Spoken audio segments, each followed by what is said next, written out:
Greetings, YouTube. It's the Daddy Dog Blog.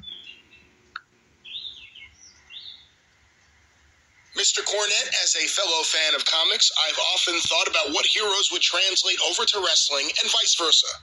My question is, which superhero do you think would translate over to wrestling with you as their manager, of course? Oh, good Lord. I tell you, I don't know about Aquaman. I've never really seen why anybody would be scared of. Yes, I know he controls all the sea creatures, but you could just walk about 10 feet from fucking waterline, and those sea creatures wouldn't be much of a threat. I was always a Marvel guy instead of a DC guy. I liked both, and I collected everything, but I liked Marvel comics better because to me that was like the NWA, whereas DC was like the WWF. Marvel was a little bit more serious, a little bit more violent. You could take everything. They had a little bit more backstory, a little bit more details in their life and history and etc. Rather than just, he's Superman because he comes from Krypton and they had a red sun. That having said, I would love to have managed the Hulk. I think he would have been a great monster heel, or the Thing. Hulk or the Thing would have been great monster heels. I think Submariner, when you think about it, because he was already wearing wrestling tights, I think he could have been a great babyface. He really could have. Even though he was portrayed as a heel a lot of times in the comics, I think he could have been a great babyface. And, I'm not too much on Iron Man. That would give me flashbacks of RoboCop. But potentially also Captain America would have been the best masked wrestler in history.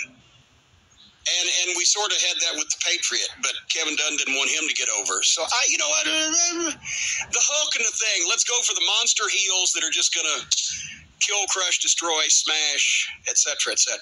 They're the monster heels, but both of those guys would be huge once they turn babyface. Oh my God, incredible! Once you told the story of how that it was really Bruce Banner that was trapped in, inside the Hulk's body, and he couldn't control it, or the Thing who felt unloved because he was so hideous because of the gamma rays.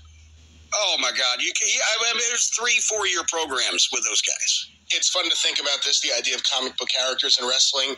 Is there anything more bootleg and bullshit looking than Tony Marino as the Batman in the late 60s?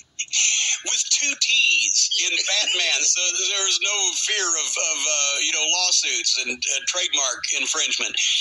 Yeah, that was really, but actually, not only did they have Batman in Pittsburgh in the 60s when the TV show, but you remember also the wrestling Beetle, who was George Ringo. Yes. George Ringo, but he was actually one of the many personifications of Bob Saber, who was also a photographer for a while and Midwest underneath jobber.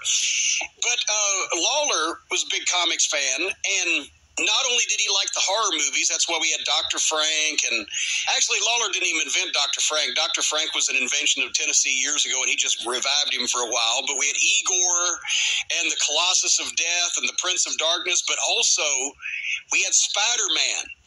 For about 2 weeks in 1977, the Tennessee territory had Spider-Man. It was old Rooster Cogburn, the old Memphis job guy, because he only weighed like 150 pounds. He was the smallest pro wrestler I'd ever seen at that point. He was about 6'2", but he weighed like 150 pounds. He was skinny as fuck.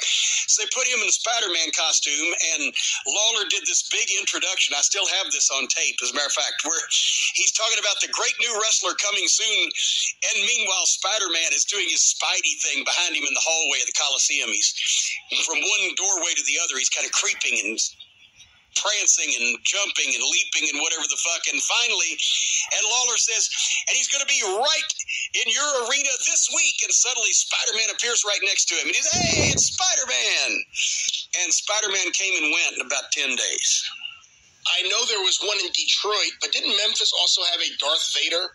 Yes, we had a Darth Vader. I think it was Mike Stark at one point, was Darth Vader for a couple weeks. And then when David Schultz was the Riddler for 2 weeks. I'm surprised that poor Wayne Ferris didn't have to be, because Wayne Ferris, when he first got started, 1 week he was El Diablo, and then the next week he was the Kisser. Because Lawler was a big Kiss fan too. Maybe he should have gone to the concert with Jericho. But so he painted. I still have a picture of this. he got the Kiss body outfit, body stocking, and put the Kiss logo as a fake tattoo on Wayne's chest, and then painted his face up like Gene Simmons, and told Wayne to go out and during the entire match, keep your tongue stuck out. Under no circumstances, don't not stick your tongue out, right? So you've never seen a more uncomfortable motherfucker. Wayne Ferris, he's been literally a wrestler for about 6 weeks.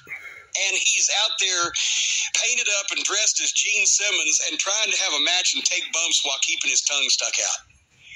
And no wonder Wayne has heat, or Lawler has heat with Wayne, or there's heat between them these days, because Lawler gave him some fucking horrible fucking gimmicks when he first got into business. The one thing I always love about the bullshit Batman in the Pittsburgh territory is that he teamed with Bruno.